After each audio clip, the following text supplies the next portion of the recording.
ನಮಸ್ಕಾರ ವೀಕ್ಷಕರೇ, ಕಲ್ಕಿ ಫಿಲ್ಮ್ಸ್‌ನ ಮತ್ತೊಂದು ವಿಡಿಯೋಗೆ ತಮ್ಮೆಲ್ಲರಿಗೂ ಆತ್ಮೀಯವಾದ ಸ್ವಾಗತ.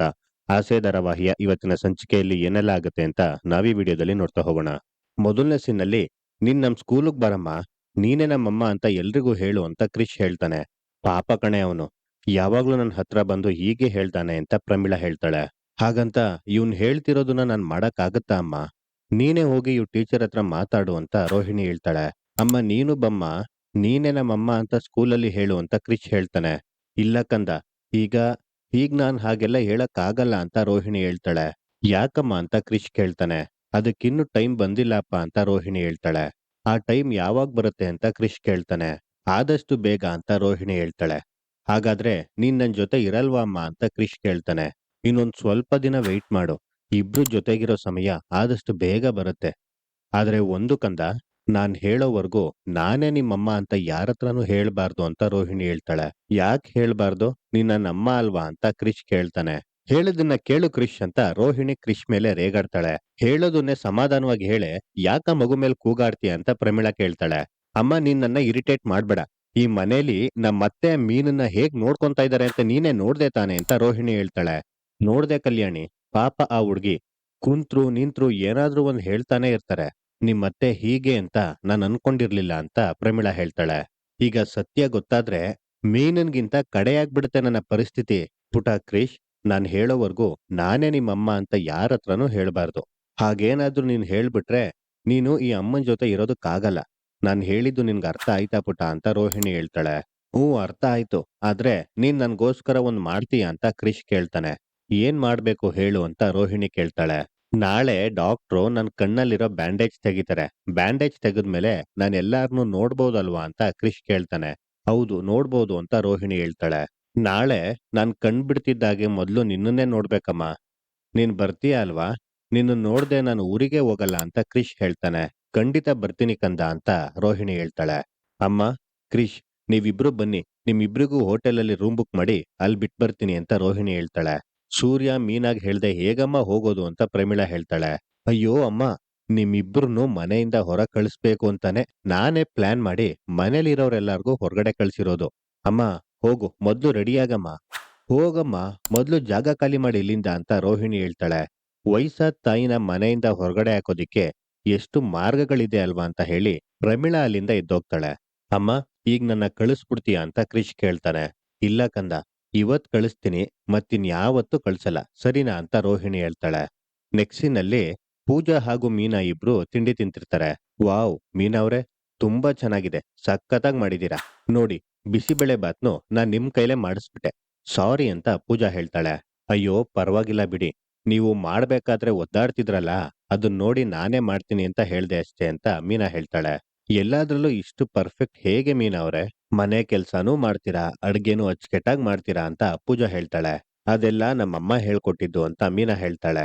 ನಿಮ್ ತಾಯಿ ಹೇಳ್ಕೊಟ್ಟಿದ್ರಲ್ಲಿ ಯಾವ್ದು ತುಂಬಾ ಅಮೂಲ್ಯ ಅನ್ಸುತ್ತೆ ನಿಮ್ಗೆ ಅಂತ ಪೂಜಾ ಕೇಳ್ತಾಳೆ. ಬೆವರು ಸುರ್ಸಿ ದುಡಿಯೋದ್ನ ಕಲ್ತಿರ್ಬೇಕು. ಕಣ್ಣೀರ್ ಒರ್ಸಿ ಇನ್ನೊಬ್ರು ಬದುಕಿಗೆ ಆಸರೆ ಆಗಿರ್ಬೇಕು. ಇದೆರಡೆ ಅಮೂಲ್ಯವಾದ್ನ ಹೇಳ್ಕೊಟ್ಟಿರೋದಮ್ಮ ಅಂತ ಮೀನಾ ಹೇಳ್ತಾಳೆ. ಸಿಂಪ್ಲಿ ಗ್ರೇಟ್ ಮೀನಾ ಅವ್ರೆ. ಅತ್ತೆ ಅಷ್ಟ್ ಬೈದ್ರೂ ಗೌರವ ಕೊಡ್ತೀರಾ. ಜೀವನ ಎಷ್ಟೇ ಕಷ್ಟ ಇದ್ರೂ ಹೋರಾಡ್ತೀರಾ. ಇನ್ನೊಬ್ರು ಸಹಾಯ ಕೇಳಿದ ತಕ್ಷಣ ಮಾಡ್ಬೇಕು ಅಂತೀರಾ. ಆದ್ರೆ ನಿಮ್ದೇ ಆದಂತ ಗುರಿ ಇಲ್ವಾ ಮೀನಾ ಅವ್ರೆ? ಅಂದ್ರೆ ನಾನು IAS ಆಗ್ಬೇಕು, IPS ಆಗ್ಬೇಕು ಈ ತರ ಅಂತ ಪೂಜಾ ಕೇಳ್ತಾಳೆ. ಚಿಕ್ಕ ವಯಸ್ಸಿಂದ ನಮ್ಮ ಮನೆಯವರೆಲ್ಲ ಚೆನ್ನಾಗಿರ್ಬೇಕು ಅಂತ ಆಸೆ ಪಟ್ಟೆ. ಈಗ ಗಂಡನ್ ಮನೆಯವರೆಲ್ಲ ಚೆನ್ನಾಗಿರ್ಬೇಕು ಅಂತ ಆಸೆ ಪಡ್ತಿದೀನಿ ಅಂತ ಮೀನಾ ಹೇಳ್ತಾಳೆ. ನಿಮ್ಗೋಸ್ಕರ ಯಾವ ಆಸೆನೂ ಇಲ್ವಾ ಅಂತ ಪೂಜಾ ಕೇಳ್ತಾಳೆ.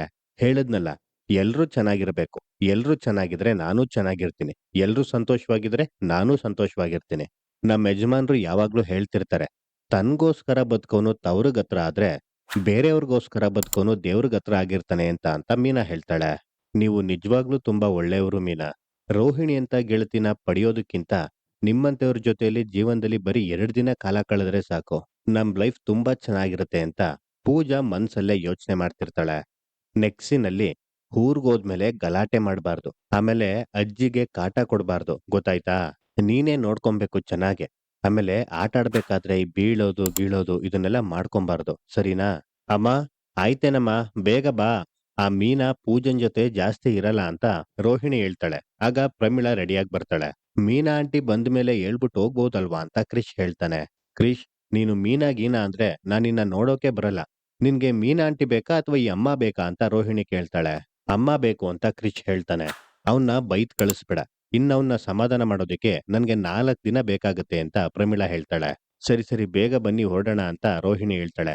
ಅದೇ ಟೈಮ್ಗೆ ಹಾಡ್ ಹೇಳ್ಕೊಂಡು ಸೂರ್ಯ ಹೊರಗಡೆಯಿಂದ ಬರ್ತಾ ಇರ್ತಾನೆ.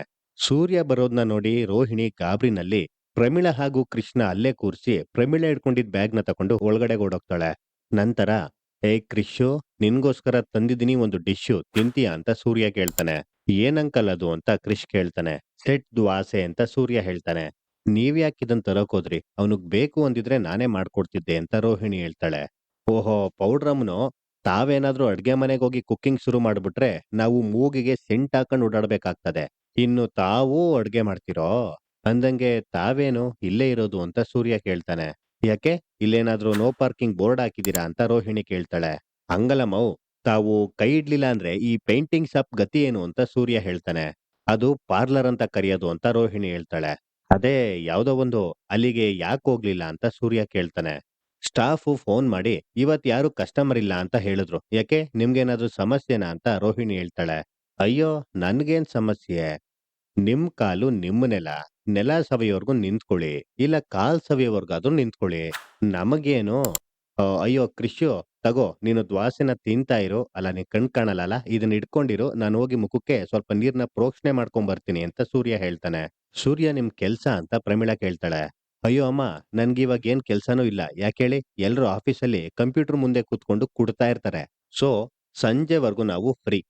ಅಮ್ಮ, ನೀವು ಸ್ವಲ್ಪ ಅವನಿಗೆ ತಿನ್ನಿಸ್ತಾ ಇರಿ, ನಾನು ಹೋಗಿ ಮುಖ ತೊಳ್ಕೊಂಡ್ ಬರ್ತೀನಿ ಅಂತ ಹೇಳಿ ಸೂರ್ಯ ಅಲ್ಲಿಂದ ಹೋಗ್ತಾನೆ. ಕ್ರಿಶ್, ನೀನ್ ದೋಸೆ ತಿನ್ನಲ್ಲ ತಾನೇ ಅಂತ ರೋಹಿಣಿ ಕೇಳ್ತಾಳೆ. ತಿಂತೀನಿ ಅಂತ ಕ್ರಿಶ್ ಹೇಳ್ತಾನೆ. ಸರಿ ನಾನೇ ತಿನ್ನಿಸ್ತೀನಿರು. ಅಮ್ಮ, ಇವತ್ತು ಹೊರಡೋ ಪ್ಲಾನ್ ನಡೆಯಲ್ಲ. ಇವತ್ತಿಲ್ಲೇ ಇದ್ಬಿಡಿ. ಹೇಗಿದ್ರು ನಾಳೆ ಬ್ಯಾಂಡೇಜ್ ತೆಗಿಸ್ಬೇಕಲ್ಲ ಅಂತ ರೋಹಿಣಿ ಹೇಳ್ತಾಳೆ. ನೆಕ್ಸಿನಲ್ಲಿ ರೋಹಿಣಿ ಕ್ರಿಶ್ಗೆ ತಿಂಡಿ ತಿನ್ನಿಸ್ತಿರ್ತಾಳೆ. ಆಗ ಸೂರ್ಯ ಬಂದು, ಓಹೋಹೋಹೋ, ಪೌಡ್ರು ತಿಂಡಿ ತಿನ್ನಿಸ್ತಾ ಇದೆ ಅಂತ ಸೂರ್ಯ ಹೇಳ್ತಾನೆ. ನನ್ ಕೈಲಿ ತಿನ್ನಲ್ಲ ಅಂತ ಹಠ ಮಾಡ್ತಾ ಇದ್ದ. ಅದಕ್ಕೆ ರೋಹಿಣಿ ಸಮಾಧಾನ ಮಾಡಿ ತಿಂಡಿ ತಿನ್ನಿಸ್ತಾ ಇದ್ದಾಳೆ ಅಂತ ಪ್ರಮೀಳಾ ಹೇಳ್ತಾಳೆ.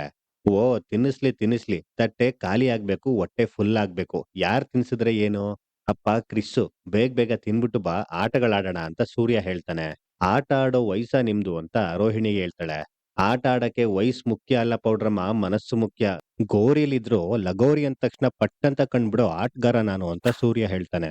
ಇವನನ್ನ ಕರ್ಕೊಂಡೋಗಿ ಲಗೋರಿ ಆಡ್ತೀರಾ ನೀವೀಗ ಅಂತ ರೋಹಿಣಿ ಹೇಳ್ತಾಳೆ. ನಾನೇ ನಿನ್ ಗಂಡನ್ ತರ ಪೆಂಗಿ ಅಲ್ಲಮ್ಮವು. ದೇವ್ರು ನನ್ಗೆ ಬುರ್ಲೇನು ಕೊಟ್ಟಿದ್ದಾನೆ, ಅದ್ರೊಳಗ್ ಬುದ್ಧಿನೂ ಕೊಟ್ಟಿದ್ದಾನೆ. ಸುಮ್ನೆ ತಿನ್ಸು ಸಾಕು ಅಂತ ಹೇಳಿ ಸೂರ್ಯ ಅಲ್ಲಿಂದ ಹೋಗ್ತಾನೆ. ನೆಕ್ಸಿನಲ್ಲಿ ಸೂರ್ಯ ಕ್ರಿಶ್ಗೆ ಕುಂಟೆ ಬಿಲ್ಲೆ ಆಡೋದ್ನ ಹೇಳ್ಕೊಡ್ತಿರ್ತಾನೆ. ಆಗ ಮೀನಾ ಬರ್ತಾಳೆ. ಓ, ಏನು ಹೂವಮ್ನವ್ರು, ಇಷ್ಟೊತ್ತು ಹೂನ ಬಿಟ್ಟು ಎಲ್ಲ ಹೊರಗಡೆ ಹೊಟ್ಟೋಗ್ಬಿಟ್ಟಿದ್ರಿ ಅಂತ ಸೂರ್ಯ ಹೇಳ್ತಾನೆ. ಅದು ಪೂಜಾ ಅವರು ನೀವು ಅಪ್ರೂಪಕ್ ಮನೆಗ್ ಬಂದಿದ್ದೀರಾ ಅಂತ ಹೇಳಿ ಅಡ್ಗೆ ಮಾಡಿದ್ರು. ಅದಕ್ಕೆ ಲೇಟ್ ಆಯ್ತು. ಕ್ರಿಶ್ ಏನಾದ್ರೂ ತಿನ್ನ ಅಂತ ಮೀನಾ ಕೇಳ್ತಾಳೆ. ಮತ್ತೆ ಹಂಗೆ ಇವನನ್ನ ಖಾಲಿ ಹೊಟ್ಟೆಲಿರೋದಕ್ಕೆ ನಾವು ಬಿಟ್ಬಿಡ್ತೀವಾ? ದ್ವಾಸೆಗಳು ತಿಂದ ದ್ವಾಸೆಗಳು ಅಂದಂಗೆ ಇವನ್ಗೆ ಯಾರ್ ತಿನ್ಸಿದ್ರು ಗೊತ್ತಾ ಅಂತ ಸೂರ್ಯ ಕೇಳ್ತಾನೆ. ನೀವೇನಾ ಅಂತ ಮೀನಾ ಕೇಳ್ತಾಳೆ. ಪೌಡ್ರಮ್ಮ ಪೌಡ್ರಮ್ಮ ಅಂತ ಸೂರ್ಯ ಹೇಳ್ತಾನೆ. ಒಳ್ಳೆ ಕೆಲ್ಸ ಆಯ್ತು ಬಿಡಿ ಅಂತ ಮೀನಾ ಹೇಳ್ತಾಳೆ. ಏನ್ ಒಳ್ಳೇದಾಯ್ತು? ತಾಯಿ ಮಗನಿಗೆ ತಿನ್ಸಂಗ್ ತಿನ್ಸುದ್ಲು ಆ ಯಮ್ಮನು ಅಂತ ಸೂರ್ಯ ಹೇಳ್ತಾನೆ. ಇರ್ಲಿ ಬಿಡಿ, ಎಲ್ಲಾ ಹೆಂಗಸ್ರಲ್ಲೂ ತಾಯ್ತನ ಅನ್ನೋದು ಹುಟ್ತಾನೆ ಪಡ್ಕೊಂಡ್ ಬಂದಿರುತ್ತೆ ಅಂತ ಮೀನಾ ಹೇಳ್ತಾಳೆ. ಅಮ್ಮ ತಾಯಿ, ನಿನ್ಗೆ ನನ್ ಮಾತೆ ಅರ್ಥ ಆಗ್ತಾ ಇಲ್ವಲ್ಲೇ ಅಂತ ಸೂರ್ಯ ಹೇಳ್ತಾನೆ. ನೀವ್ ಮಾತಾಡ್ತಾ ಇರೋದು ನಿಮ್ಗೆ ಅರ್ಥ ಆಗ್ತಾ ಇಲ್ಲ. ಈಗ ಏನಂತ ಹೇಳಿದ್ರಿ ನೀವು? ಅಯ್ಯೋ ತಾಯಿ ಅಂತ. ನಾನ್ ತಾಯಿ ಆಗಿದ್ದೀನ? ಆದ್ರೂ ನನ್ನನ್ನ ಯಾಕೆ ಹಾಕ್ ಕರ್ದಿದ್ದು ಹೇಳಿ? ನಮ್ ನಡವಳಿಕೆಯಿಂದ. ರೋಹಿಣಿಯವರು ಅಷ್ಟೇ ಈ ಮಗುನ ಹೆರ್ದೇ ಇರಬಹುದು, ಆದ್ರೆ ತಾಯ್ತನ ಅವರಲ್ಲೂ ಇದೆ. ಈ ಮಗು ನೋಡಿದ ತಕ್ಷಣ ನಾನ್ ತಾಯಿ ಅನ್ನೋ ಭಾವನೆ ಅವ್ರ ಮನ್ಸಲ್ಲೂ ಬಂದಿದೆ ಅಂತ ಮೀನಾ ಹೇಳ್ತಾಳೆ. ಅಯ್ಯೋ ಸಾಕ್ ಬಿಡಮ್ಮ, ಆಯ್ತು. ಅಬ್ಬಾ, ಹೂವಮ್ಮಂಗೆ ಹೂ ಕೊಡ್ಬೋದು, ಆದ್ರೆ ಬಾಯಮ್ಮಂಗೆ ಬಾಯಿ ಕೊಡಕ್ಕಾಯ್ತದ?